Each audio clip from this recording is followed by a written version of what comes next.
Hello my dear students, आज हम some basic concepts of chemistry chapter का lecture 7th करने जा रहे हैं। उम्मीद करता हूं कि आपने लेक्चर 6 तक कंप्लीट कर लिया होगा। अगर नहीं किया है तो पहले आप लेक्चर 6 तक अपने नोट्स कंप्लीट करिए, उसको पढ़िए, रिवाइज करिए, देन आप लेक्चर 7th पर मूव ऑन होना। अगर ऐसा नहीं किया है तो आपको समझने में बहुत प्रॉब्लम होंगी और हो सकता है आपको समझ में आए ही ना कुछ भी।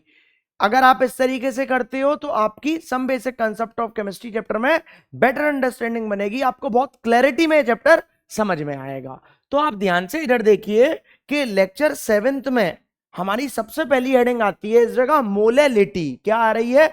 मोलेलिटी। इस मोलेलिटी को हम किससे लिखते हैं? स्मॉल एम से लिखते हैं, या फिर हम इसको क्या बोल सकते हैं? मोलल कंसंट्रेशन बोल सकते हैं। क्या बोल सकते हैं? Molal concentration. और मोलरिटी क्या होती थी? मोलरिटी होती थी जिसको हम किससे लिखते थे? कैपिटल एम से लिखते थे। किससे लिखते थे? कैपिटल एम से। और इसको हम क्या बोलते थे?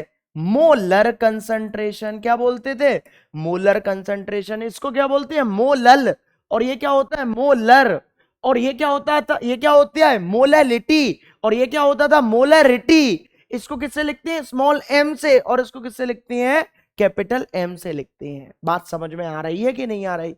अगर आपने लेक्चर 6 पढ़ा होगा तो मुझको ये सब बताने की जरूरत ही नहीं है, लेकिन मैं तब भी ट्राई करता हूं कि आपको सारी पुरानी चीजें बता जाऊं। अब देखिए, अब इस जगह अगर मैं मोलैलिटी की बात करूं, स्मॉल एम की, क्या होता है? ये होता है हमारा the number of moles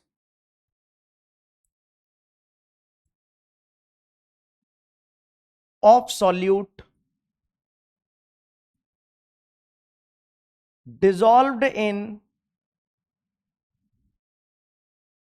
1 kg, या फिर इसको लिख दूंगा 1000 ग्राम ऑफ सॉल्वेंट।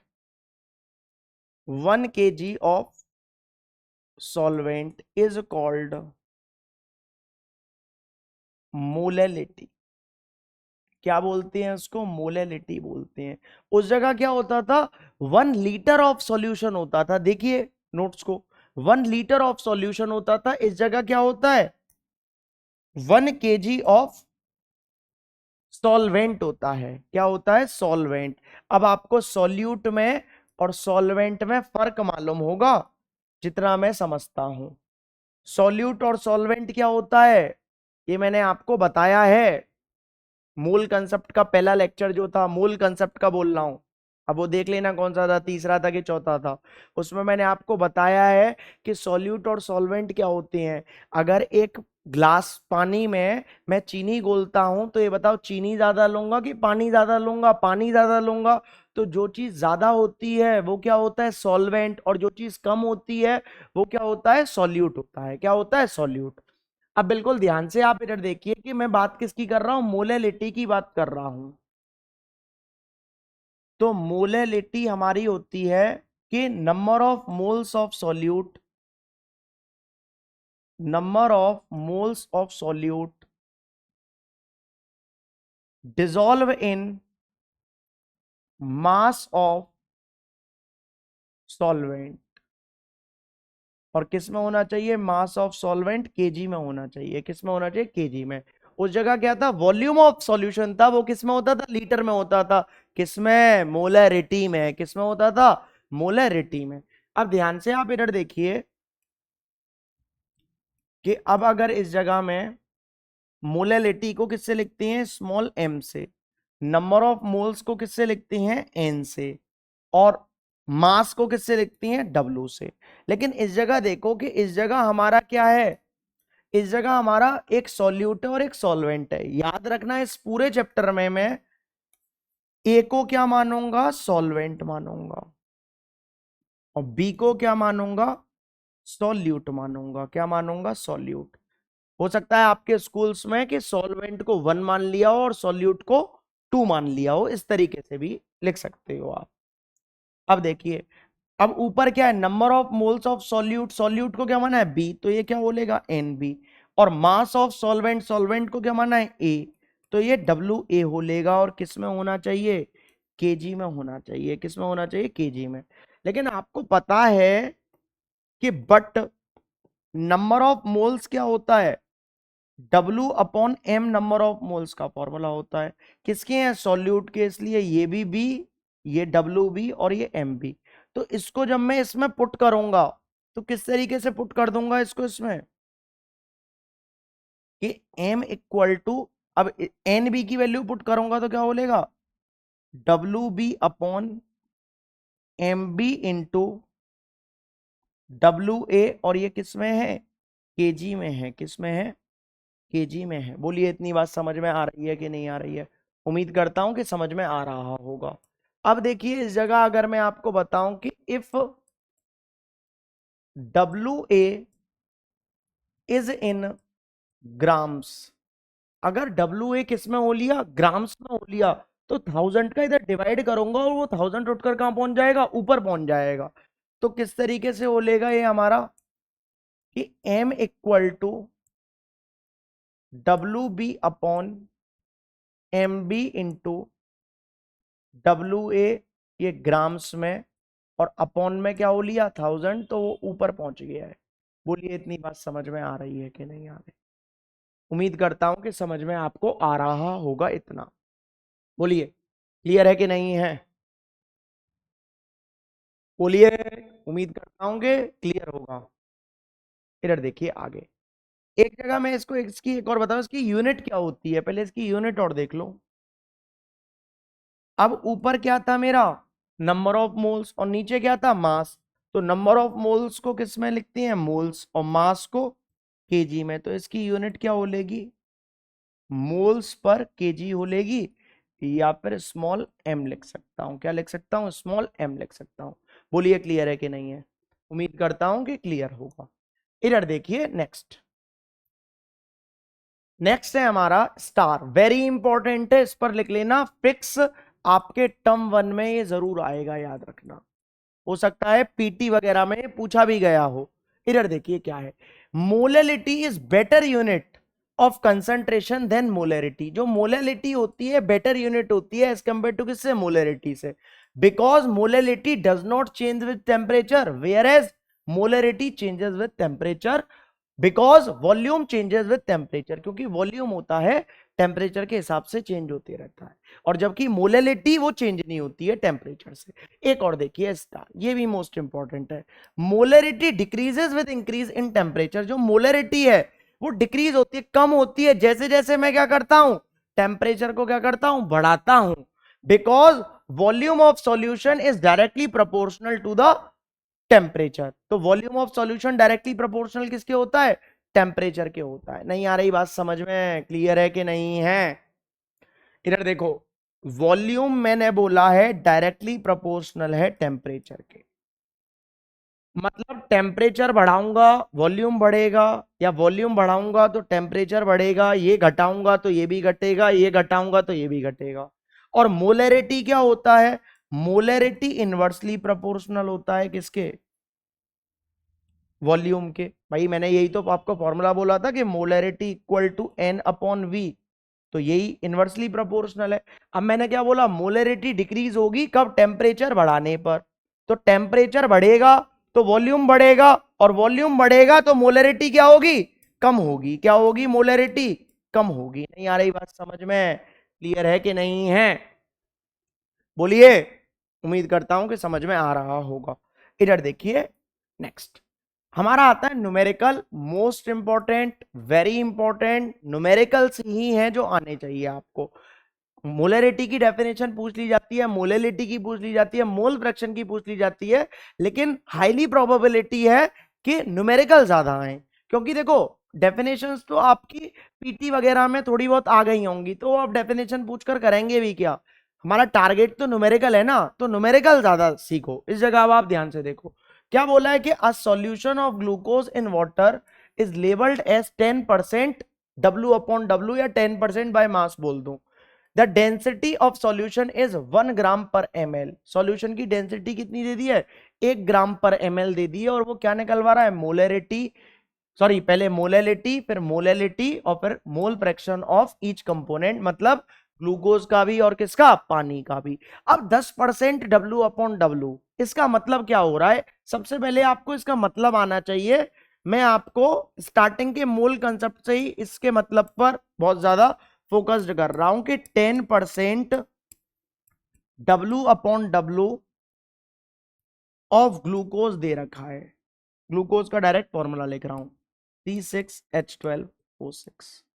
इसको किस तरीके से खोलूंगा भाई, 10% को मैं ऐसे लिख सकता हूं 10/100, परसेंटेज हटाऊंगा 100 बढ़ाऊंगा, तो इसको ऐसे लिख सकता भाई, W/W है, मतलब ये भी मास और ये भी मास, मास को W से लिखते हैं, तो ये भी ग्राम और ये भी ग्राम, तो कैसे लिखूंगा कि 10 ग्राम ऑफ ग्लूकोज C6H12O6। अब अपॉन को क्या बोलते हैं, डिसॉल्व इन, तो 10 ग्राम ऑफ ग्लूकोज डिसॉल्व्ड इन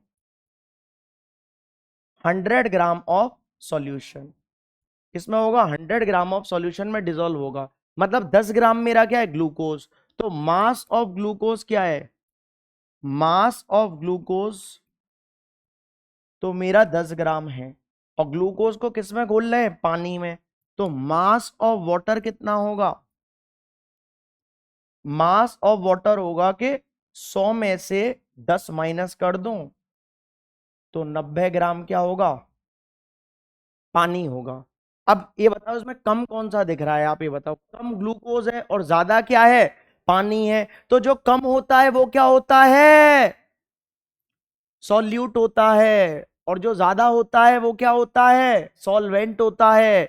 इस चीज को अपने दिमाग में फिट कर लो। तो ज्यादा क्या है ये, तो ये क्या है, सॉल्वेंट। और सॉल्वेंट को अभी अभी मैंने आपको बताया है कि सॉल्वेंट को किससे लिखते हैं, ए से, और सॉल्यूट को किससे लिखते हैं, बी से, और मास को किससे लिखते हैं, डब्लू से लिखते हैं। तो ये मास है और सॉल्वेंट है, इसलिए मैं इसको WA लिख दे रहा हूं।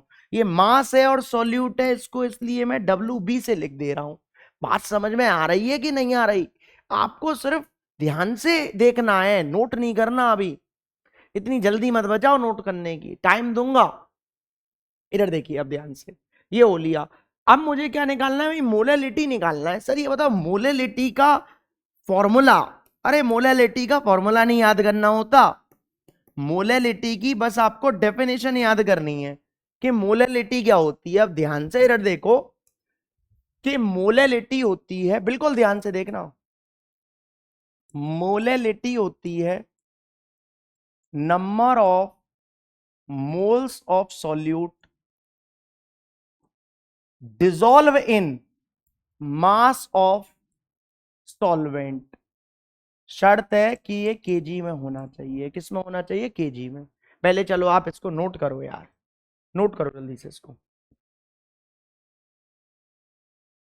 उम्मीद करता हूं कि नोट कर लिया होगा, ठीक है।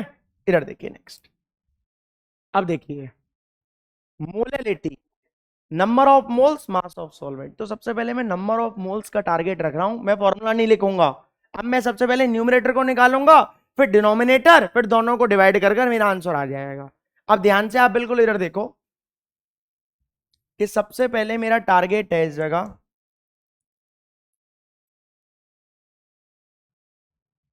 Number of moles of solute. Solute क्या था, ग्लूकोज था, लिख दे रहा हूं C6H12O6।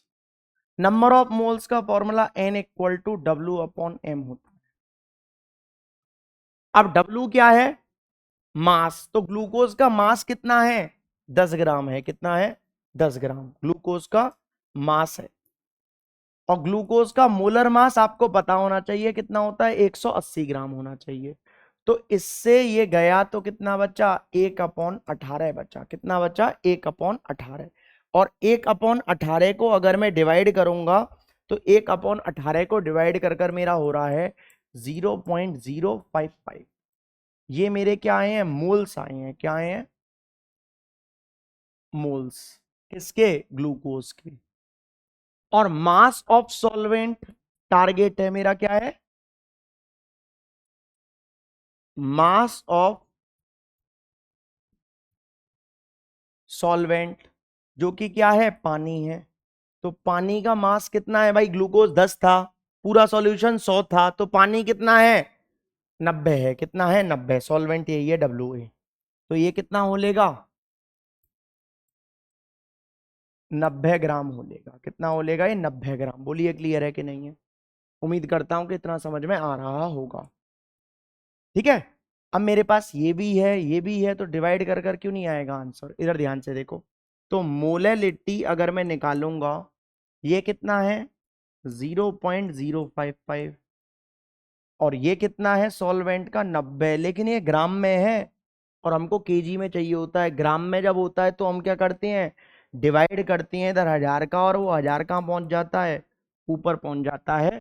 तो इस जगह जो मेरी मोलैलिटी है वो सॉल्व होकर आ लेगी हमारी इस जगह 0.617 मोल्स पर केजी। कितनी आ लेगी 0.617 मोल्स पर केजी। उम्मीद करता हूं कि आपको इतना समझ में आया होगा। बोलिए क्लियर है कि नहीं है, बोलिए।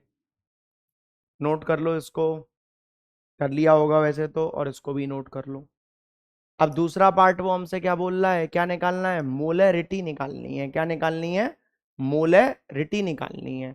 तो इधर देखिए कि मोलैरिटी कैसे निकालेंगे, बिल्कुल ध्यान से इधर देखना। सेकंड पार्ट है हमारा, टारगेट है हमारा मोलैरिटी। आपको सिर्फ ये पता होना चाहिए कि मोलैरिटी को किससे लिखते हैं। फॉर्मूला नहीं याद होना चाहिए, सिर्फ और सिर्फ डेफिनेशन याद होना चाहिए कि the number of moles of solute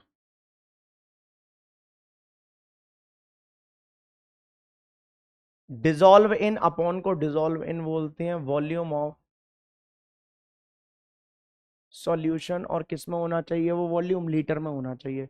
number of moles of solute तो मैंने निकाल रखे हैं जो कि 0.55 होते हैं, वही आएंगे।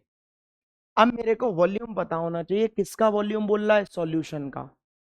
अब इसने मेरे को इसने जुगाड़ दे दी है, क्या जुगाड़ दे दी है कि डेंसिटी दे दी है 1 ग्राम पर ml। तो डेंसिटी कितनी है सॉल्यूशन की, इधर आप ध्यान से देखो। डेंसिटी ऑफ सॉल्यूशन हमको दे दी है 1 gram per ml। According to question बात कर रहा हूं, हवाबाजी में नहीं बोल रहा हूं, ये दी गई है हमको। और अगर मैं मास ऑफ सॉल्यूशन निकालूं, तो ग्लूकोज कितना है 10, पानी कितना है 90, तो टोटल ये कितना हो लेगा 100 ग्राम मास हो लेगा। बोलिए क्लियर है कि नहीं है, किसका, सॉल्यूशन का है। अब आपको डेंसिटी का फॉर्मूला पता होना चाहिए कि डेंसिटी क्या होता है, density equal to mass upon volume. अब सब चीज सॉल्यूशन की बात कर रहा हूं तो ये वॉल्यूम भी सॉल्यूशन का होगा। तो वॉल्यूम निकालूंगा तो मास अपॉन डेंसिटी, मास कितना है 100 और डेंसिटी कितनी है 1, तो वॉल्यूम कितना आ लेगा 100 ml आ लेगा। कितना आ लेगा 100 ml। बोलिए क्लियर है कि नहीं है, बोलो। समझ में आ रहा होगा उम्मीद करता हूं। अब देखो मोलरिटी को किससे लिखते हैं, कैपिटल M से लिखते हैं। नंबर ऑफ मोल्स निकाल रखे हैं 0.055, ये कितना है 100, लेकिन ml में है तो ऊपर 1000 का डिवाइड करूंगा क्योंकि ये लीटर में होता है। क्लियर है कि नहीं है। तो इसको सॉल्व कर कर हमारा आंसर आएगा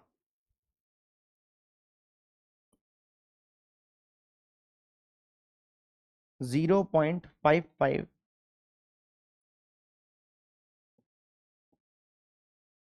मोल्स पर लीटर। बोलिए क्लियर है कि नहीं। उम्मीद करता हूं कि समझ में आ रहा होगा। वीडियो को पॉज करो और नोट करो। क्लियर है कि नहीं है, क्लियर होगा। इधर देखिए नेक्स्ट हमको क्या निकालना है, मोल फ्रैक्शन निकालना है। भाई मोल फ्रैक्शन को किससे लिखते हैं, कि ताऊ की बीवी को कहते हैं ताई, और मोल फ्रैक्शन को लिखते हैं काई। किससे लिखते हैं, काई से लिखते हैं मोल फ्रैक्शन को। अब ध्यान से आप इधर देखिए कि मेरे को थर्ड पार्ट में निकालना है mole fraction of glucose C6H12O6। And water. Mole fraction को किससे लिखते हैं? काई से लिखते हैं, और ग्लूकोज को निकालना है इसलिए मैं जी लगा दे रहा हूं। तो इस जगह नंबर ऑफ मोल्स ग्लूकोज के चाहिए upon number of moles glucose plus number of moles पानी के चाहिए। भाई दोनों के ही तो चाहिए होते हैं। अब नंबर ऑफ मोल्स ग्लूकोज के तो मैं निकाल कर बैठा हुआ हूं। ग्लूकोज के नंबर ऑफ मोल्स कितने थे? 0.055। बोलिए क्लियर है कि नहीं है? तो इसके 0.055, ये भी कितना हो लेगा? 0.055। और पानी के नंबर ऑफ मोल्स निकालूंगा तो W/M, पानी कितना है? 90, और मोलर मास 18। तो 90/18 हो लेगा, कितना हो लेगा? 5 बार कट जाएगा। नहीं आ रही बात समझ में? क्लियर है कि नहीं है? तो इसको जब मैं करूंगा तो इसके कितने हो लेंगे? 0.055, और ये 0.055 प्लस 5। तो जब इसको करूंगा तो 0.055, और ये हो लेगा 5.055। तो मेरे मोल फ्रैक्शन ग्लूकोज का इस जगह से आ जाएगा 0.010। ये किसका आया है? ग्लूकोज का मोल फ्रैक्शन आया है। अब पानी का मोल फ्रैक्शन निकालना है, तो मोल फ्रैक्शन वाटर का कैसे आएगा? चलो H2O ही लिख रहा हूं पूरा। तो आपको पता होना चाहिए कि ग्लूकोज का प्लस पानी का मोल फ्रैक्शन का सम कितना होगा? 1। कितने भी मोल फ्रैक्शन हो सबका सम 1 होता है। तो इस जगह मेरे को इसका तो पता है, इसका निकालना है, तो इसको उधर भेज दूं। तो काई H2O जब मैं निकालूंगा तो 1 माइनस काई जी ग्लूकोज का, तो 1 माइनस 0.010। तो इस जगह मेरा इसके कितना आ लेगा? ये मेरा सॉल्व होकर आ लेगा 0.99। क्लियर है कि नहीं है? अरे सर आप ऐसे क्यों निकाल रहे हो इसको? तो बेटा और लगाकर तुम इस मेथड को फॉलो कर दो, लेकिन लॉन्ग मेथड है, फिर ये बेवकूफी कही जाती है। काई H2O निकालना है तो नंबर ऑफ मोल्स H2O, और number of moles H2O plus number of moles of glucose. तो नंबर ऑफ मोल्स H2O के ये थे 5, तो 5 ये रख दो, 5 ये रख दो, और ये कितना था? 0.055। तो इस जगह काई H2O कितना आ लेगा? काई H2O हमारा आ लेगा 5/5.055। तो इस जगह वही चीज आएगा। बोलिए क्लियर है कि नहीं है? उम्मीद करता हूं कि समझ में आया होगा आपको इतना। अब देखो मैं आपको एक एडवाइस कर रहा हूं कि अब आपको, जब से मैंने आपको मोल फ्रैक्शन पढ़ाया है, मोल फ्रैक्शन को पढ़ो, उसके न्यूमेरिकल्स करो, मोलरिटी को पढ़ो, उसके न्यूमेरिकल्स पढ़ो, और आज मैंने मोलैलिटी पढ़ाई है, इसके न्यूमेरिकल्स करो। क्योंकि नेक्स्ट लेक्चर में मैं आपको ये करवाऊंगा, न्यूमेरिकल्स ही न्यूमेरिकल्स आते जाएंगे, कुछ भी नहीं है। अब ये समझ लो इस टॉपिक्स पर जब तक मैं आपको लगभग लगभग 10 से 12 या 15 न्यूमेरिकल, 20 न्यूमेरिकल बोल रहा हूं, 20 न्यूमेरिकल जब तक मैं नहीं करवा दूंगा तब तक मैं आगे नहीं बढ़ूंगा, याद रखना। तो मैं अब इसके न्यूमेरिकल्स की प्रैक्टिस करवाऊंगा, लेकिन आपको आने चाहिए। फिर मैं बोला करूंगा वीडियो पॉज करो और न्यूमेरिकल को खुद सॉल्व करो, फिर मैं खुद करवाया करूंगा आपको। ठीक है ना? ये न्यूमेरिकल होमवर्क में नहीं दे रहा हूं, नहीं करना, आपको रिवाइज करना है आज। ठीक है ना? रिवाइज करना है, होमवर्क में कुछ नहीं है आपके लिए, सिर्फ और सिर्फ रिवीजन करो अपना। किस किस का? मोल फ्रैक्शन का, मोलरिटी का, और मोलैलिटी का रिवीजन करो। उम्मीद करता हूं कि आपको इतना समझ में आया होगा। अगर समझ में आया है तो वीडियो को लाइक करो, चैनल को सब्सक्राइब करो, और ज्यादा से ज्यादा शेयर करो, क्योंकि लाइक शेयर और सब्सक्राइब करने में आपका कुछ नहीं जाता और कुशाग्र सर को मोटिवेशन आता। That's it.